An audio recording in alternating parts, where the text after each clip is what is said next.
Bien, el día de hoy voy a leerles el primer capítulo del libro Anhelo de vivir de Irving Stone, subtitulado La vida de Vincent Van Gogh, un libro que fue publicado en el año de 1953 por Editorial Diana y cuyo título original fue Lust for Life, traducción de Margarita Pinto G.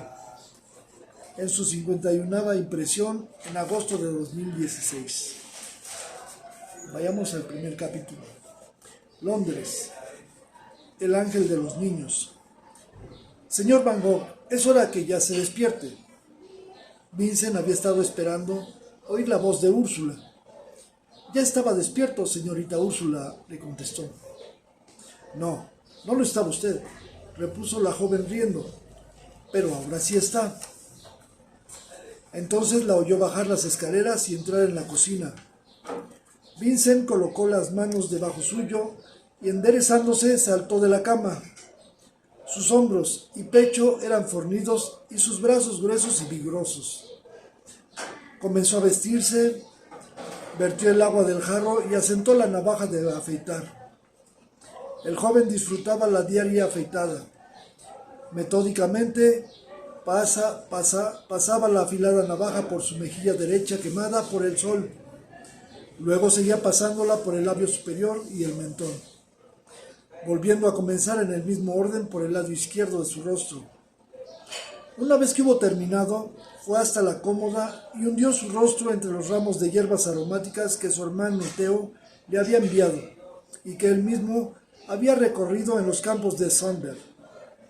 Aspiró profundamente y el aroma le recordaba a su querido Holanda y le acompañaba durante todo el día. Señor Van Gogh, dijo Úrsula, llamando de nuevo a la puerta. El cartero acaba de dejar esta carta para usted. Reconoció la escritura de su madre mientras desgarraba el sobre. Querido Vincent, leyó, voy a escribirte unas palabras antes de acostarme. Metió la carta en el bolsillo de su pantalón con la intención de leerla durante sus momentos desocupados en el negocio. Peinó hacia atrás su cabello rojizo, se puso una camisa almidonada y anudó negligentemente una corbata negra, bajando luego a desayunarse. Úrsula Lodger y su madre, viuda de un pastor provenzal, se ocupaba de un jardín de infantes para varoncitos que habían instalado en una casita al fondo del jardín. Úrsula tenía 19 años, era esbelta y mostraba grandes ojos sonrientes y un delicado rostro ovalado de suaves tonalidades. Vincent gustaba observar la alegría que irradiaba de su hermoso semblante. La joven sirvió el desayuno con vivos movimientos, sin dejar de charlar mientras él comía. Van Gogh tenía 21 años y estaba enamorado por primera vez. La vida parecía abrirse ante él y pensaba que sería un hombre dichoso si pudiera desayunarse frente a Úrsula durante el resto de sus días. La joven le sirvió una tajada de jamón con huevos y una taza de té muy cargado. Sentándose luego sobre una silla del otro lado de la mesa, se alisó los bucles oscuros con la mano, sonriendo mientras le pasaba la sal, la pimienta, la manteca y el pan. Sus plantitas están creciendo, dijo humedeciendo sus lindos labios con la lengua. ¿Quiere venir a verlas antes de irse a la galería? Sí, repuso él, si usted quiere, enseñarme dónde están. ¡Qué hombre tan extraordinario! Siembra plantas y luego no sabe dónde encontrarlas. Tenía la costumbre de hablar delante de la gente como si estuviera solo. Vincent tomaba café a grandes tragos. Sus modales, así como su cuerpo, eran toscos y no le era posible encontrar las palabras adecuadas para dirigirse a Úrsula. Salieron al patio. Era una fresca mañana de abril, pero los manzanos ya habían florecido. Un jardincito pequeño separaba la casa de los Loyer del jardín de infantes, y hacía pocos días Vincent había sembrado amapolas y arvejillas. Algunas de las plantitas comenzaban a salir de la tierra. Vincent y Úrsula se inclinaron sobre ellas. Un agradable perfume natural emanaba del cabello de la joven. Señorita Úrsula, comenzó diciendo el joven. ¿Qué? Repuso ella, elevando la mirada y sonriendo. Yo, es decir... Dios mío, ¿qué está usted tartamudo? Preguntó, y sin esperar contestación se alejó. El joven la siguió hasta la puerta del jardín de los infantes. Mis niños pronto llegarán, dijo Úrsula. ¿No se le hace tarde para su trabajo? Tengo tiempo, solo necesito 45 minutos para llegar al centro. No sabiendo qué agregar, la joven elevó ambas manos y comenzó a sujetar un pequeño rizo que se escapaba de su peinado. Su cuerpo grácil estaba espléndidamente formado para una niña tan joven. ¿Y qué sucedió con ese cuadro del Brabante que me había prometido para mi escuelita? Preguntó por fin Úrsula. Le pedí a César de Kock, que se halla en París, que me enviara un grabado para usted. ¡Qué suerte!, exclamó la joven golpeando las manos. A veces es usted un encanto. Sonrió y quiso alejarse, pero él la contuvo. Anoche, en la cama, estuve pensando en un nombre para usted, dijo. El ángel de los niños. Úrsula dejó oír una alegre carcajada. ¿El ángel de los niños? Voy a contárselo a mamá. Esta vez logró escaparse y, atravesando el jardín riendo, entró en la casa. Goupil y compañía. Vincent tomó su sombrero y sus guantes y salió. A esa distancia del centro de Londres, el camino de Clapham tenía las casas bastante distanciadas unas de otras. En todos los jardines, las lilas y los espinos se hallaban en flor. Eran las 8:30 y Vincent no necesitaba llegar a los de Goupil antes de las 9. Le agradaba caminar y a medida que avanzaba, las construcciones se hacían más compactas y en las aceras aumentaba el número de hombres que se dirigían a sus trabajos. El joven se sentía animado, de los mejores sentimientos hacia todos ellos. Ellos también debían de saber lo maravilloso que era estar enamorado. Se encaminó por el malecón del Támesis, cruzó el puente de Westminster, pasó frente a la catedral y al palacio del Parlamento y entró en la casa señalada por el número 17 de Southampton Strand, sede de la sucursal londinense de Goupil y compañía, comerciantes en obras de arte y grabadores. Mientras atravesaba la sala principal con sus gruesas alfombras y ricas colgaduras, notó una tela que representaba una especie de enorme pez o dragón contra el que luchaba un hombrecito. Tenía por título El Arcángel Miguel matando a Satanás. En el mostrador de las litografías hay un paquete para usted, le dijo uno de los dependientes. La segunda sala del negocio, después de pasar por el salón de pintura donde se exhibían las telas de Millais, Boughton y Tourneau, estaban dedicadas a grabados y litografías, y en la tercera habitación era en donde se realizaban la mayoría de las ventas. Vincent sonrió al recordar a la mujer que había efectuado la última compra del día anterior. No termina de gustarme este cuadro. ¿Y a ti, Harry?, había preguntado a su esposo. El perro se parece algo a ese que me murió el verano pasado en Brighton. ¿No tienen alguno sin perro?, preguntó Harry. Esos animales ponen nervioso a mi mujer. Vincent sabía que vendía obras sin valor. La mayoría de los clientes que él atendía no sabían lo que compraban y pagaban altos precios por mercadería inferior. Pero, ¿acaso debía eso importarle? Todo lo que tenía que hacer era vender lo más caro posible esa mercadería. Abrió el paquete que acababa de llegar de la casa Goupil de París. Había sido enviada por César Cook y decía: para Vincent y Ursula Lawyer. Los amigos de mis amigos son mis amigos. Le hablaré a Úrsula esta noche cuando le dé esto, murmuró para sí. Dentro de breves días cumpliría 21 años y ya ganó 5 libras mensuales. No necesitamos esperar más. El tiempo transcurría rápidamente en el salón interior de Goupil y compañía.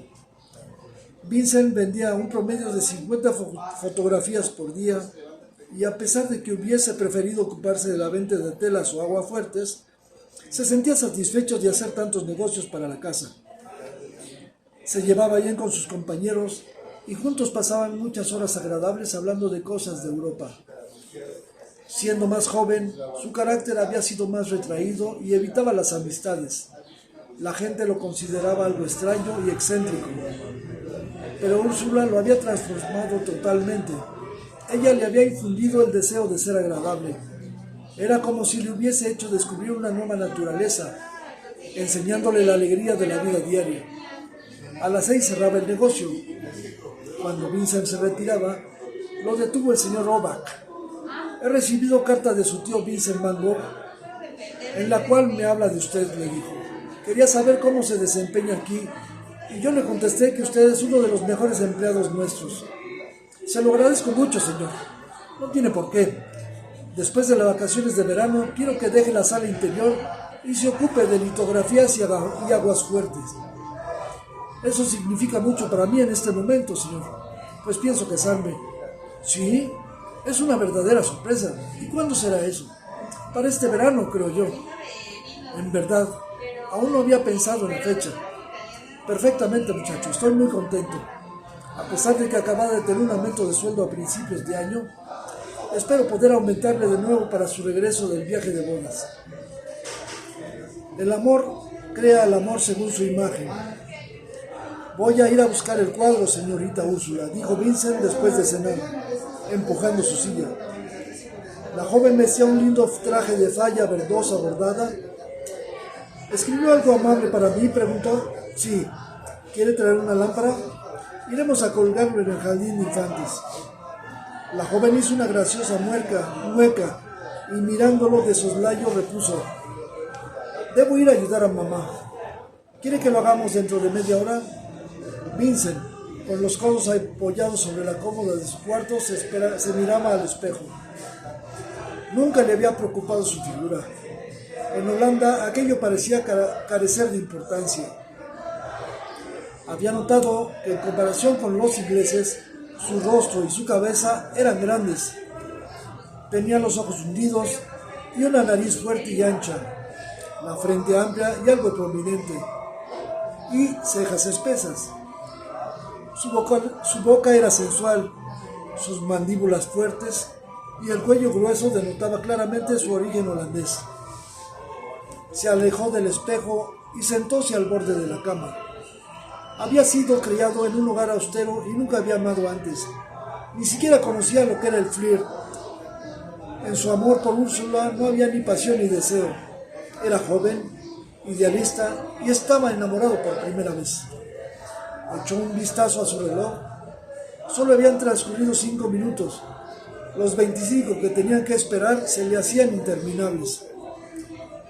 Sacó de su bolsillo una nota de su hermano Theo que había llegado con la carta de su madre y volvió a leerla.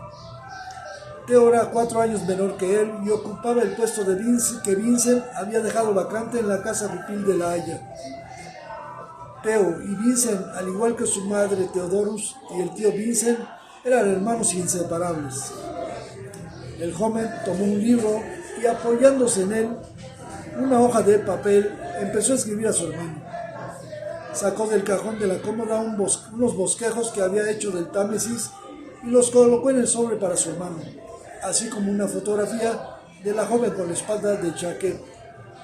«Caramba», exclamó de pronto, «me olvidé de Úrsula». Miró su reloj, ya estaba atrasado 15 minutos. Se pasó un peine por la cabeza, tomó el grabado de César de Kock y abrió la puerta. «Creí que se había olvidado de mí», le dijo Úrsula al verlo llegar a la salita. «¿Trajo mi cuadro? ¿Puedo verlo? Quisiera colgarlo antes de que lo viera. ¿Está ya la lámpara allí?» «Mamá la tiene». Cuando regresó de la cocina, la joven le dio un chal de seda para que la ayudara a colocárselo sobre los hombros. El contacto sedoso lo hizo estremecer. En el jardín el ambiente estaba perfumado por las flores de manzanos. El camino estaba oscuro y Úrsula colocó su mano sobre la manga del traje negro de Vincent. 1 o 2 veces tropezó y, haciéndose con más fuerza del brazo del joven, soltó una carcajada, riéndose de su propia torpeza. Él no comprendía qué podía encontrar de gracioso en sus tropiezos, pero le agradaba oír su sonrisa en la oscuridad. Le ayudó a abrir la puerta de la escuelita y la dejó pasar adelante. Colocando la lámpara sobre la mesa, preguntó: ¿Dónde quiere que la colguemos? Sobre mi escritorio, ¿no le parece? En la habitación que antes había sido una glorieta, había unas 15 sillas bajas y algunas mesitas, y a un extremo de ellas se hallaba una pequeña plataforma con el escritorio de Úrsula. Ambos de pie, uno al lado del otro, discutían la colocación del cuadro. Vincent estaba nervioso de sobremanera y dejaba caer los clavos sin lograr clavar ni uno en la pared. Mientras tanto, ella se reía. ¡Qué torpe! Déjeme, yo lo haré. Tomó el martillo y empezó a trabajar con movimientos gráciles y seguros. Vincent sintió deseos de tomarla entre sus brazos para terminar de ese modo el engorroso asunto de su declaración, pero no tuvo oportunidad de hacerlo, pues la joven se movía tanto de un lado para otro, admirando el cuadro y charlando, que no le daba tiempo para nada. Entonces, él también es amigo mío, ¿verdad?, dijo. Siempre tuve deseos de conocer a un artista. Vincent trató de decir algo cariñoso que le hubiera facilitado su declaración, pero la joven volvió la cabeza. La luz de la lámpara ponía un extraño fulgor en sus ojos y el óvalo de su rostro se destacaba en la oscuridad. Hubo una pausa. El joven humedeció varias veces sus labios resecos y Úrsula, después de mirarlo por encima de su hombro, corrió hacia la puerta. Temeroso de dejar pasar su oportunidad, corrió tras de ella. La joven se detuvo debajo del manzano en flor. «Úrsula, por favor». Ella lo miró temblando ligeramente. La noche estaba oscura y fría y las estrellas brillaban en el firmamento. Había dejado la lámpara en la habitación y la sola claridad que les llegaba provenía de la ventana de la cocina. El perfume de Úrsula parecía marearla. La joven se envolvió friolenta en su chal y cruzó sus brazos sobre el pecho. «¿Usted tiene frío?», dijo Vincent. «Sí, es mejor que entremos». «No, se lo ruego, yo...» La joven lo miró con ojos extraños. «Señor Van Gogh, creo que no comprendo. Solo quería hablarle. Ahora no, estoy temblando. Quería que usted supiese, hoy me han ascendido. Trabajaré en la sala de litografías. Es mi segundo ascenso del año». Úrsula dio unos pasos hacia atrás. Se abrió el chal y permaneció descubierta sin sentir más el frío de la noche. «¿Qué es lo que usted trata de decirme, señor Van Gogh?», inquirió ella. Advirtiendo la frialdad de su tono, Vincent maldijo su torpeza. De pronto, su emoción desapareció y se sintió tranquilo y dueño de sí mismo. «Estoy tratando de decirle algo que usted ya sabe, que la amo con todo mi corazón y que solo seré feliz si usted acepta ser mi esposa». Vincent notó la sorpresa de la joven ante su dominio repentino y se preguntaba si debía tomarla entre sus brazos. «¿Su esposa?», exclamó por fin. «Pero, señor Van Gogh, eso es imposible». Él la miró sorprendido a su vez. «Ahora soy yo quien lo comprende. Es extraordinario que usted no lo sepa. Hace más de un año que estoy comprometida». Largo rato permaneció imposibilitado de hablar. «¿Quién es él?», preguntó por fin con voz contenida. «¿Qué acaso no lo conocí? Es el joven que ocupaba su cuarto antes de que usted viniese. Creí que lo sabía. ¿Y cómo iba a saberlo? Yo creí que se lo habrían dicho. ¿Por qué me lo ocultó durante todo el año, sabiendo que me estaba enamorando de usted?», dijo Vincent con voz en la que no se notaba ya vacilación. «¿Acaso es culpa mía que usted se haya enamorado de mí? Yo solo quería ser amiga suya». «¿Vino él a visitarla desde que estoy aquí?». «No, él vive en Gales. Vendrá para las vacaciones de verano. Hace más de un año que no la ha visto, entonces ya la ha olvidado. A quien ama usted ahora es a mí». La tomó violentamente entre los brazos, besándola en la boca a pesar suyo. Saboreó la dulzura de sus labios y el perfume de su cabello, pareció intensificar aún más su amor. Úrsula, no lo ames a él, no te dejaré, serás mi juez. No puedo perderte, no te dejaré hasta que olvides y te cases conmigo. ¿Casarme con usted?, exclamó ella.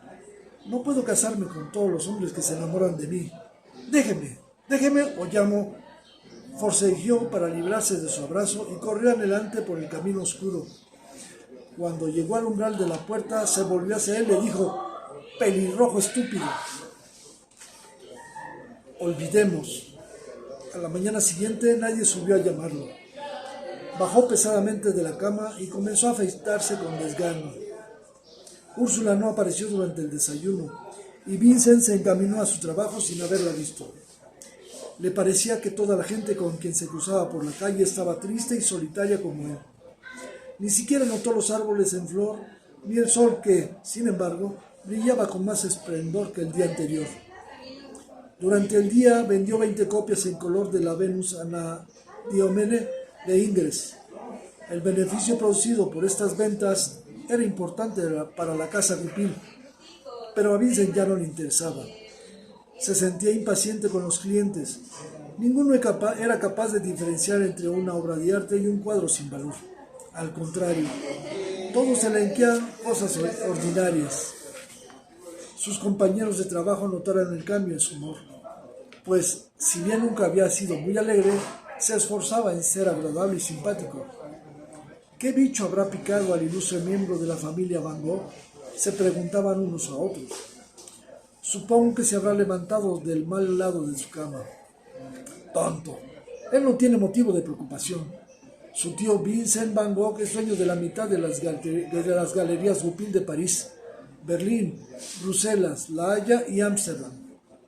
El viejo está enfermo y no tiene hijos. Todos dicen que dejará su fortuna a Vincent. Qué afortunados son algunos, dijo alguien. Y eso no es nada. Su tío, Hendrik Van Gogh, posee importantes casas de arte en Bruselas y Ámsterdam. Y otro tío, Cornelius Van Gogh, es el director de la firma más importante de Holanda. Todos saben que los Van Gogh son los comerciantes en cuadros más importantes de Europa. Llegará el día en que nuestro amigo pelirrojo controlará todo el arte continental. Esa noche, cuando Vincent entró en el comedor de los Loyer, encontró a Úrsula y a su madre que hablaban en voz baja. En cuanto lo vieron llegar, se callaron. Úrsula corrió a la cocina. Buenas noches, dijo la señora Loyer con una expresión extraña en sus ojos. Vincent cenó solo en la gran mesa del comedor. El golpe que había recibido lo había dejado anonadado, pero no vencido. No estaba dispuesto a admitir su negativa. Úrsula debía olvidar a aquel hombre. Transcurrió casi una semana antes de que se le presentara la ocasión de hablar con ella a solas. Durante esa semana había comido y dormido muy poco y se sentía muy nervioso. En las galerías sus ventas habían disminuido mucho. Sentía más dificultad que nunca para encontrar las palabras cuando quería hablar. Después de la comida del domingo, siguió a Úrsula al jardín. Señorita Úrsula, le dijo, temo haberla asustado la otra noche. Ella lo miró con sus grandes ojos fríos, como si estuviese sorprendida de verlo a su lado. Bah, no importa, no tiene importancia, olvidemos eso. Quisiera olvidar que he sido brutal con usted, pero lo que le dije fue de verdad. El joven adelantó un paso, pero ella se retiró. ¿Por qué hablar de eso?, dijo. Ya lo he olvidado todo. Y trató de alejarse, pero Vincent la contuvo. Debo insistir, Úrsula. Usted no sabe cuánto la amo. Lo desgraciado que he sido durante la semana pasada. ¿Por qué huye de mí? Tengo que entrar. Creo que mamá espera visitas, dijo la joven. Usted no puede amar a ese hombre, insistió Vincent. Yo hubiera notado algo en sus ojos. Lo siento, pero tengo que irme, señor Van Gogh. ¿Cuándo dijo usted que se iba a Holanda de vacaciones? En el mes de julio. Magnífico. Mi novio tiene justamente las suyas para ese mes y necesitamos su cuarto. Nunca permitiré que usted sea suya, Úrsula. Tendrá que dejarme tranquila. De lo contrario, mamá dice que deberá buscarse otra pensión. Durante los 2 meses que siguieron trató de disuadirla, pero inútilmente. Su antiguo carácter volvió a manifestarse. Si no estaba con Úrsula, quería estar solo a fin de que nadie ni nada se interpusiese entre su pensamiento y ella. Era brusco con los clientes y cada vez se tornaba más sombrío y taciturno. Llegaron al fin sus vacaciones de julio. No quería alejarse de Londres por más de 2 semanas, creyendo que mientras él estuviese en la casa, Úrsula no amaría a nadie. Entró en la salita donde Úrsula y su madre estaban sentadas y notó la mirada significativa que cambiaron entre ellas. «Solo llevaré una maleta conmigo, señora Loyer», dijo. «Dejaré todo lo demás en mi cuarto. Aquí tiene usted el dinero correspondiente a las 2 semanas que estaré ausente». «Creo que sería mejor que usted sacara sus cosas, señor Van Gogh», le dijo la señora. «¿Por qué? He alquilado su habitación a partir del lunes próximo. Creemos más conveniente que usted viva en otro lado». Se volvió con mirada interrogadora hacia Úrsula.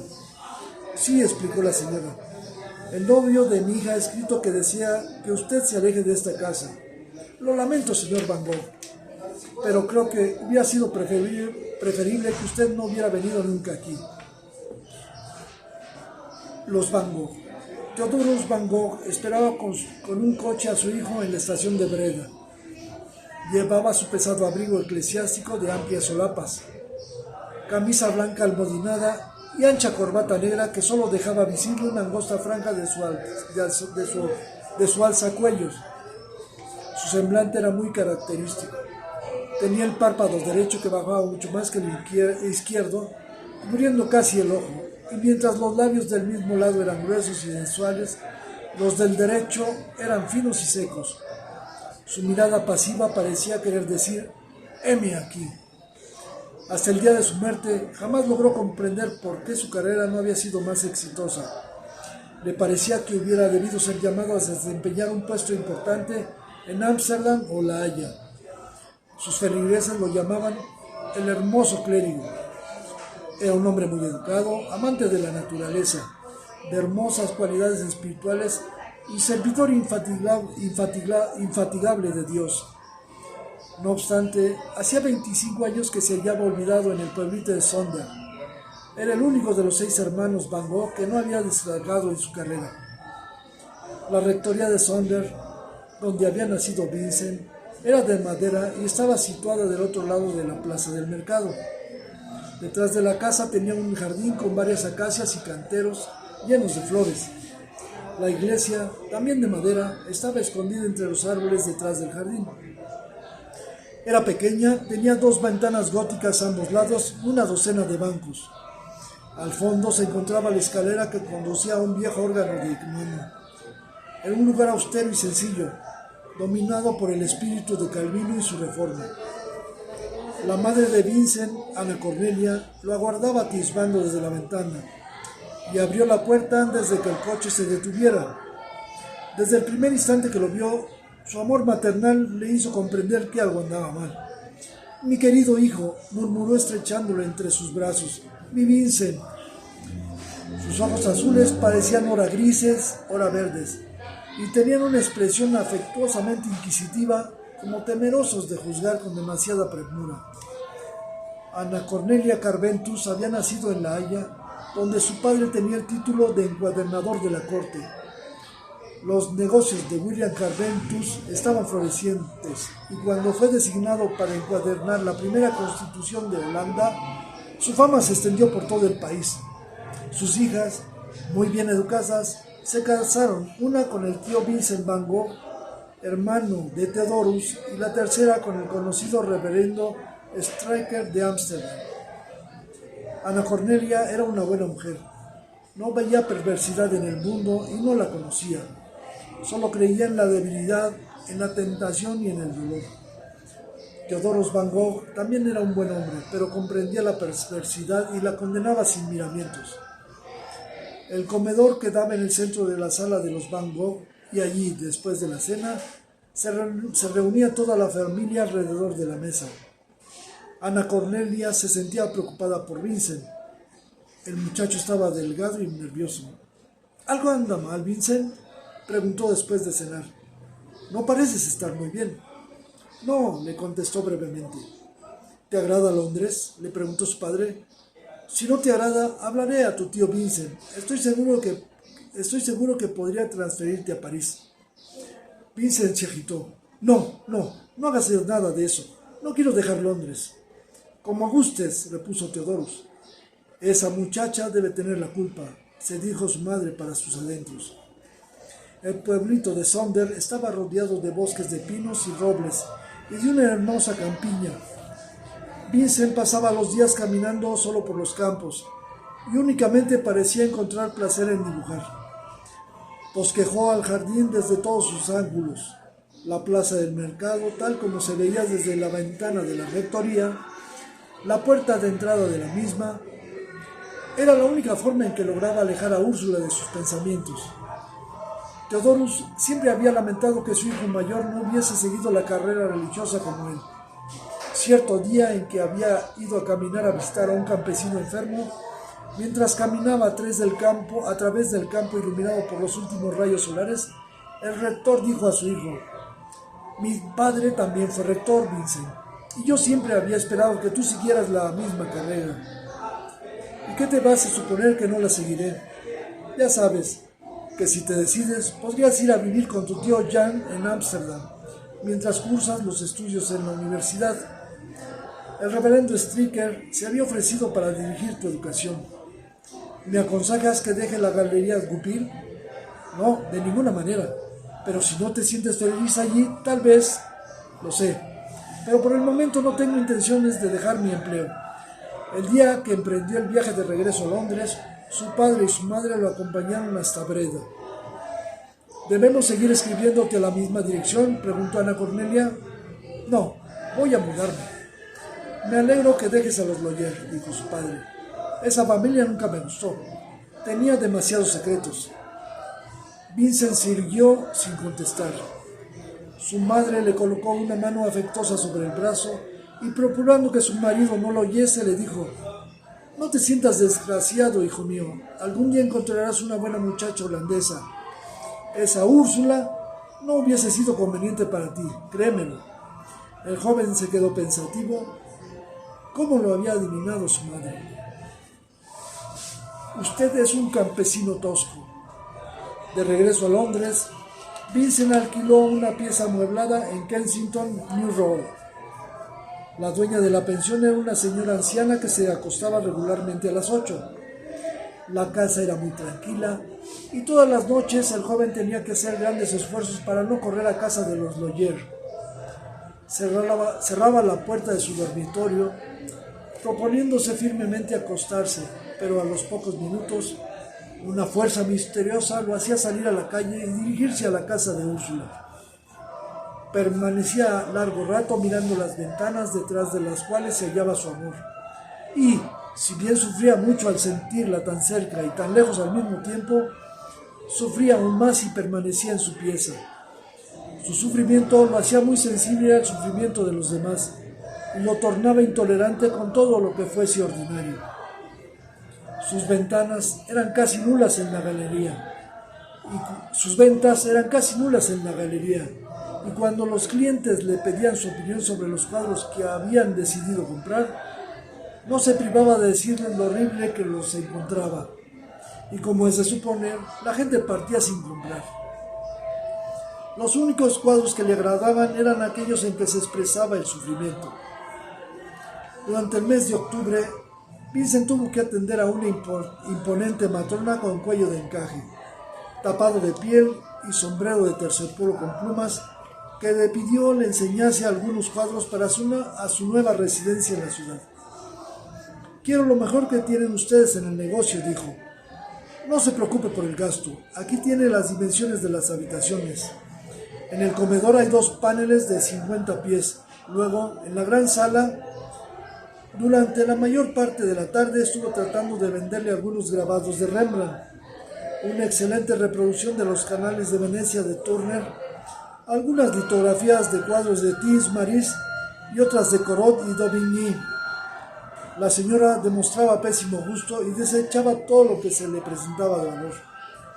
A medida que pasaban las horas, Vincent se exasperaba más y más, considerando a esa mujer como el prototipo de la ordinariez. Bien, exclamó por fin la señora satisfecha. Creo que hice una magnífica elección. Si usted hubiera elegido con los ojos cerrados, posiblemente no hubiera podido elegir peor, comentó Vincent sin poder contenerse. La mujer entonces se puso de pie ofendida y mirándolo de arriba abajo le exclamó: Usted, usted no es más que un tosco campesino. Y salió como si le hubiesen infligido el peor de los ultrajes. El señor Oback estaba desesperado. Pero Vincent, exclamó, ¿qué le pasa a usted? Arruinó la mejor venta de la semana e insultó a esa mujer. Señor Oback, repuso el joven, ¿quiere contestarme a una pregunta? Y bien, pregúnteme lo que quiera. Yo también tengo algunas cosas que preguntarle. Vincent señaló los cuadros elegidos para la clienta. Pues bien, ¿cómo puede justificarse un hombre que pierde su única vida vendiendo cuadros horribles a gente estúpida? Oback no trató siquiera de contestar. Si sigue así, dijo, tendré que escribirle a su tío que lo transfiera a otro lado. No puedo permitirle que arruine mi negocio. ¿Cómo es posible ganar tanto dinero vendiendo cosas tan feas, señor Oback? ¿Y por qué solamente la gente que no sabe reconocer una tela auténtica y un mamarracho tiene dinero para comprar? ¿Será porque su dinero los ha tornado insensibles a la belleza? ¿Y por qué los pobres que son capaces de apreciar una obra de arte ni siquiera poseen un centavo para comprarse una reproducción? Oback elevó la vista extrañado. ¿Eso es socialismo o qué es? Cuando el joven llegó a su cuarto, tomó un volumen de Renan que se hallaba sobre su mesa y lo abrió por la página señalada. Para obrar de acuerdo a este mundo, leyó, hay que morir dentro de uno mismo. El hombre no está en este mundo para ser feliz ni honrado. Está en él para realizar grandes cosas para la humanidad, para alcanzar la nobleza y sobreponerse a la vulgaridad del ambiente en que se desarrolló la existencia de la mayoría de los individuos. Una semana antes de Nochebuena, los Loyer colocaron un lindo arbolito de Navidad en la ventana de la salita. 2 noches más tarde, Vincent, al pasar delante de la casa iluminada, vio que había mucha gente dentro y oyó las risas de los invitados. Los Loyer ofrecían su fiesta de Navidad. El joven corrió a su casa, se afeitó apresuradamente, se vistió con esmero y regresó lo más pronto que pudo a Clapham. Era Nochebuena, en el aire flotaba el espíritu de bondad y el perdón. Subió las escaleras y llamó a la puerta. Oyó los pasos tan familiares que se acercaban y la puerta se abrió. La luz de la lámpara le iluminaba el rostro en pleno. Miró a Úrsula, que vestía una chaqueta verde sin mangas y de la que se escapaban muchos encajes. Nunca la había visto tan hermosa. Úrsula, le dijo él. La expresión que se reflejó en el rostro de la joven pareció repetirle todas las cosas que le había dicho aquella noche en el jardín. «Váyase», murmuró por fin, y cerró la puerta de golpe. Al día siguiente embarcó para Holanda. La época de Navidad era el momento de mayor trabajo en las galerías Goupil, y el señor Oback escribió al tío Vincent diciéndole que su sobrino había partido de vacaciones sin siquiera dejar unas líneas de explicación. A raíz de ello, el tío Vincent decidió trasladar a su sobrino a la casa central de las galerías Goupil en París. Pero Vincent anunció con tranquilidad que estaba harto del comercio, lo que hirió y asombró profundamente a su tío. Este declaró que no se ocuparía nunca más de su sobrino. No obstante, al poco tiempo le consiguió un empleo en la librería de Blues y Brand en Dordrecht. Esta fue la última relación que tuvieron tío y sobrino entre sí. En Dordrecht permaneció casi 4 meses. No estaba ni contento ni descontento. Todo lo dejaba indiferente. Un sábado por la noche, tomó el último tren de Dordrecht a Odenburg y de ahí caminó a Sonder. Hacía una noche espléndida y a pesar de la oscuridad podía distinguir a lo lejos los grandes y perfumados bosques de pinos. El paisaje le recordaba un cuadro de Bodmer que su padre tenía colgado en su estudio. Entre las nubes que cubrían el cielo percibíanse algunas estrellas. Cuando llegó a Sonder, apenas amanecía y las alondras cantaban a lo lejos en los campos de trigos. Sus padres comprendieron que atravesaba por un momento difícil. Después del verano, La familia se trasladó a Eton, pueblito a pocos kilómetros de distancia, donde Theodorus había sido nombrado rector. Ese pueblo tenía una linda plaza con olmos y además un ferrocarril lo unía a la importante ciudad de Breda. Para el rector, significaba un leve ascenso. A principios de otoño fue necesario pensar en tomar una decisión. Úrsula aún no estaba casada.